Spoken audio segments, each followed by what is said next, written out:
Kita sampai di manfaat humor berikutnya, yaitu untuk sebagai upaya untuk menyemai kasih sayang dan membasmi kebencian. Wah, ini tujuannya mulia banget nih ya. Manfaat dari humor ini yaitu menyemai kasih sayang dan membasmi kebencian. Oke, kita mulai dari menyemai kasih sayang dulu. Kok bisa humor itu bermanfaat untuk menyemai kasih sayang? Lo tahu nggak bahwa ternyata di humor itu kita sangat memperhatikan siapa yang jadi sasaran humor kita. Jadi nggak sembarangan asal ngomong, ya. Waktu itu temen gue berantem gara-gara humor, sir, karena dia nggak tahu gimana cara penempatannya. Makanya jadi ujung-ujung ribut. Tapi kalau lo tahu bener-bener manfaat yang didasarkan pada cara penyampaiannya, nggak akan terjadi yang namanya ribut gara-gara itu, ya. Ketika gue mau berhumor, gue harus lihat dulu yang gue ajak ngomong siapa, ya, yang jadi sasaran humor itu siapa. Yang paling aman, makanya kalau gue kan sering banget coba mengolok-olok diri gue sendiri. Kenapa? Karena paling aman. Kalau gue mengolok-olok diri gue sendiri, harusnya yang marah ya gue. Masa gue ngolok diri gue yang marah juga, kan nggak mungkin, ya. Masalahnya kan begitu. Jadi gue membiarkan diri gue untuk diolok-olok oleh diri gue sendiri. Jadi nggak ada alasan orang lain untuk kemudian tersinggung sama humor gue tersebut, ya. Ini efektif banget sebenarnya nih. Cuma memang masalahnya nggak semua orang siap untuk melakukan kondisi seperti itu. Ada beberapa orang yang punya kemampuan untuk itu. Karena gue terbiasa untuk mengolok-olok diri gue sendiri, kadang di depan anak gue, depan bini gue, ya nggak masalah gue kalau nanti di depan orang lain, ya. Jadi kasih sayang di mana, sih? Karena kadang-kadang humor itu agresif. Iya, setuju gue. Humor itu agresif. Cuma ketika lo tahu penempatannya, itu nggak akan lagi terlihat agresif. Beberapa komedian tuh yang agresif ketika ada di lingkungannya, bukan di lingkungan di luar komedian. Itu membuat ketika dia bercanda, dia akan sangat hati-hati menyampaikan materi yang disampaikan ke orang tersebut, ya.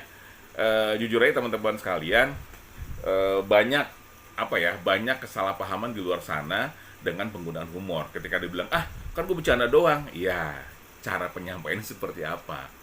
Jadi ketika dia bilang humor itu menyemai kasih sayang, setuju banget gue, manfaatnya memang untuk itu. Tapi akan sangat tergantung bagaimana cara penyampaiannya. Oh ya, by the way, ini masih dari bukunya Pak J. Suprana ya, yang judulnya Humorologi, tentang manfaat humor. Oke, yang pertama itu tadi bilang untuk menyemai kasih sayang. Kedua adalah di poin berikutnya, di poin yang sama, membasmi kebencian. Biasanya nggak semua orang juga sih. Orang yang sangat menyukai humor itu agak terbebas tuh dari hal-hal yang berbau kebencian. Kenapa? Karena dia sangat enteng, sangat ringan memandang semua yang ada di lingkungannya. Dia nggak akan gampang marah, dia nggak akan gampang termakan provokasi, dia nggak akan gampang menyerang orang dengan tujuan untuk merendahkan atau membuat orang lain tersinggung. Itu sangat tipis, ya. Yang paling mudah mungkin gue akan coba menggunakan diri gue sebagai contoh. Gue sendiri hampir nggak pernah sih, inget gue ya, hampir nggak pernah gue merendahkan orang dengan tujuan membuat dia tersinggung, hampir nggak pernah.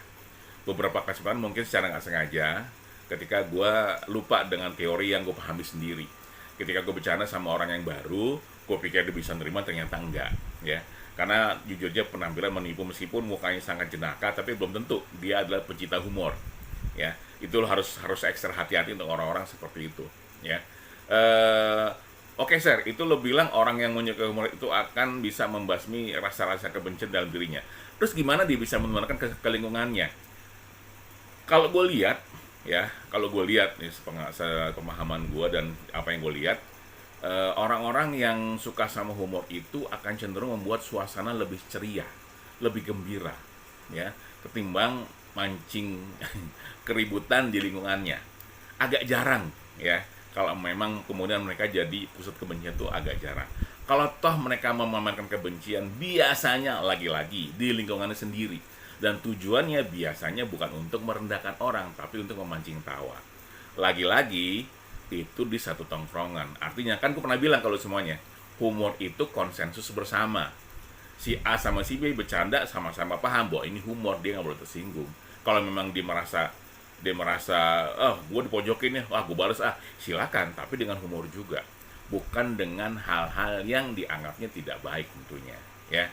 teman-teman sekalian, dari dua ini, yang pertama menyemai kasih sayang, kemudian membasmi kebencian, jelas banget nih ya, kalau Indonesia sebenarnya sangat butuh humor.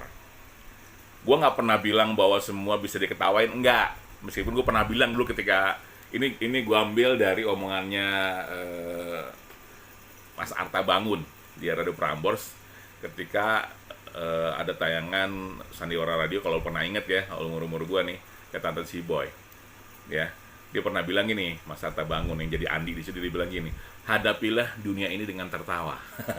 Wah, buat gue tuh kata-kata itu luar biasa mantep tuh, hadapilah dunia ini dengan tertawa. Apakah gue bisa? Gue selalu berusaha mentertawakan apapun yang mengarah ke gue, karena gue nggak pengen pusing, gue nggak pengen dunia itu mengganggu kewarasan gue. Gue pengen ya gue bahagia, dan lu nggak berhak merampas kebahagiaan gue itu, karena buat gue kebahagiaan bisa gue capai dengan apapun. Makanya itu tadi, gue sangat suka yang namanya humor. Humor itu buat paling murah, kayak tadi gue bilang kan, dari salah satu poin manfaat aja ada dua manfaat yang gue tarik secara langsung, yaitu menyemai kasih sayang dan membasmi kebencian ya. Jangan-jangan nih orang-orang yang selama ini ya menyebar kebencian mungkin ya memang kurang berhumor, karena urusannya marah-marah mulu, nyerang orang mulu, maki-maki orang terus, mungkin memang belum menemukan humor, belum menemukan manfaat dalam humor. Dia susah sendiri dengan pikiran-pikirannya. Dia lupa gimana cara berhumor. Padahal Tuhan menciptakan manusia, dalam dirinya udah ada humornya. Cuman kita nggak pernah mau memanfaatkannya. Tapi kalau gue sangat memanfaatkan itu. Kenapa? Ya orang gratis kok. Lu nggak usah pusing-pusing ke apotik. Lu nggak harus beli obat humor. Lu tinggal menyiapkan diri lu untuk menerima humor. Kalau lu menyiapkan diri untuk menerima humor, maka lu akan secara langsung merasakan manfaat-manfaat yang telah gue sampaikan dari awal tadi. Ya. Waktu itu ada yang bilang sama gue, lu kenapa nggak sih ngomong-ngomong orang-orang yang itu tuh, yang suka marah-marah itu, kemudian lu ajak berhumor? Gue nggak punya akses ke sana. Dan jujur aja, karena gue pada dasarnya nggak suka hal-hal yang sangat serius, berusaha mengangkat semua dalam sisi yang lebih ringan, gue harus tahu dulu, gue harus pahami dulu mereka seperti apa. Jangan-jangan mereka juga nggak siap menerima humor sebagai bagian dari gaya hidup mereka. Kalau mereka nggak siap, nggak bisa dipaksain. Humor itu kayak hipnosis, ya. Kalau lu nerima, jalan tuh barang. Kalau lu nggak terima, nggak bermanfaat tuh barang buat lu. Jadi lo nya harus siap dulu, ya. Nah, membuat bangsa ini siap untuk menerima humor menjadi bagian dari gaya hidupnya itu nggak mudah. Makanya gue sangat salut dengan teman-teman komedian, teman-teman komika. Kok dibedakan ya? Enggak ya. Komika ya komedian ya komika, ya. Enggak juga ya. Insan komedi, artinya semuanya, ya, semuanya. Gue salut dengan mereka punya karya di YouTube, di media sosial, ya, di media berbagi video seperti YouTube. Itu akan membuat bangsa ini punya source untuk menghibur dirinya, ya. Di salah satu gaya humor itu, kata Rod Martin, ada yang namanya self-enhancing. Ketika lo menggunakan video atau apapun itu sebagai sarana menghibur diri. Jadi untuk orang-orang yang mungkin selama ini gaya humor punya gaya itu agresif, coba deh coba berpindah ke gaya humornya Rod Martin yang self-enhancing, ketika lo menggunakan humor untuk menghibur diri lo sendiri, ya. Gimana lo bisa berhumor kalau lo sendiri nggak pernah bisa menerima humor? Nggak gampang. Enggak, gue bilang gampang. Masalahnya mau atau enggak, itu doang. Kalau lo mau, insya Allah dimudahkan menurut gua. Kalau nggak mau, ya susah sih.